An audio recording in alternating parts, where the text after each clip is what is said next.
What have you guys tried to work on during this layoff? It's pretty rare for a college basketball team to go 8-9 days without a game, especially in December. So what's kind of been the emphasis the last week or so?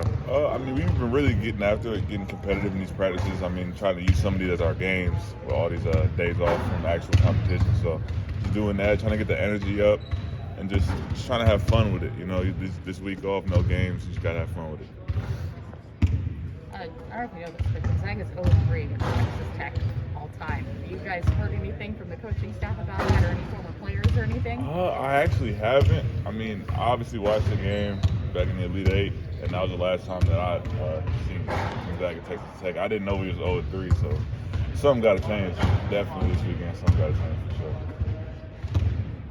What sticks out when you watch Texas Tech on film? They're a pretty good defensive team that likes to turn the ball over, and kind of the same defense that they were running back in 2019 in the Elite Eight. What do you kind of see on film when you watch them? I mean, really handsy. Obviously, trying to create as many turnovers as possible. So our main emphasis has just been, we got to play solid, and turnovers has been a big problem for us this year. So just really trying to focus in on that. No stupid offensive fouls, dumb turnovers, and just everything on offense we could control. So we play our game.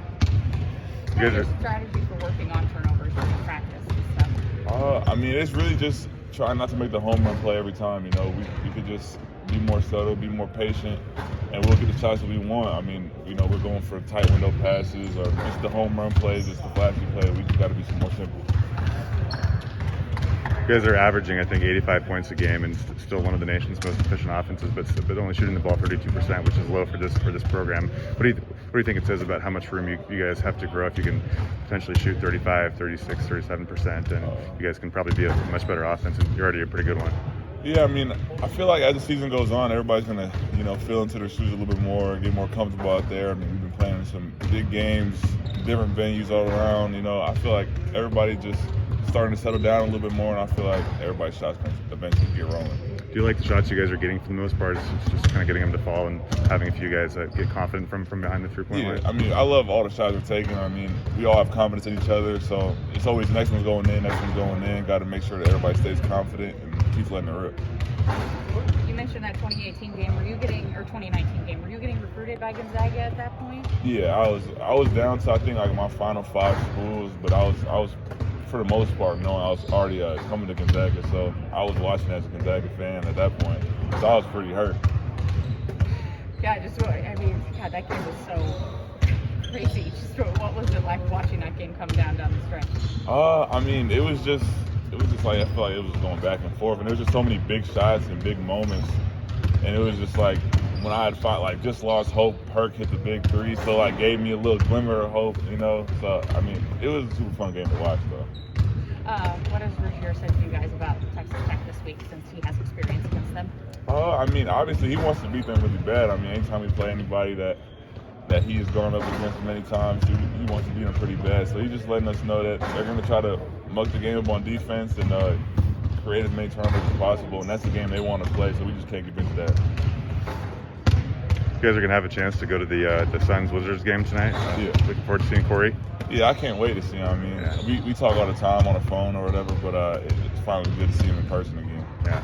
Is it kind of good for guys here to see a guy like Corey succeeding in the NBA? You guys all want to be where he is, and so it's just kind of seeing it in person maybe gives you some more drive and motivation. Yeah, I mean, for sure. Especially, that's one of the guys that I feel like really exemplifies the Gonzaga way, and just how this program moves and operates. So just to see him succeeding at the highest level, I feel like it all motivates us.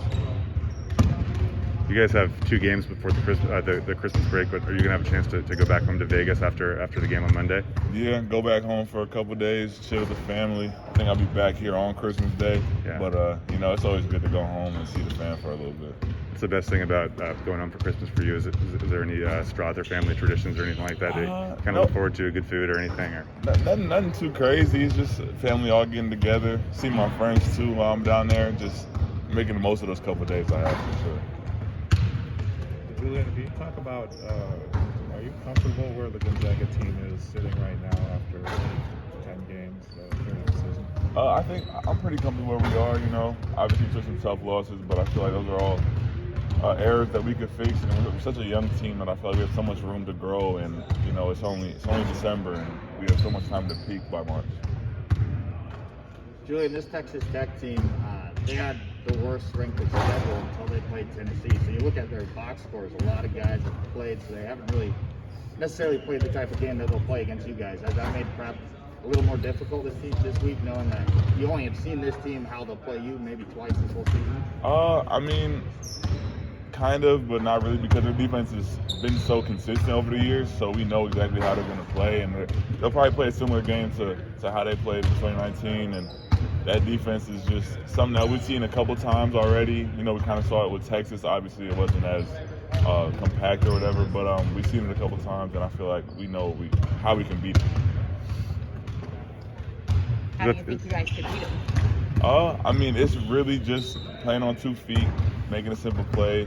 You know, I mean, we got Drew down low, and if we can get him the ball as much as possible. I mean, we saw against Texas, against that same type of offense, so when we got Drew the ball, it was obviously he had a field day. So we're going to try to do the same thing again. And, you just got to stretch him out and make a simple play.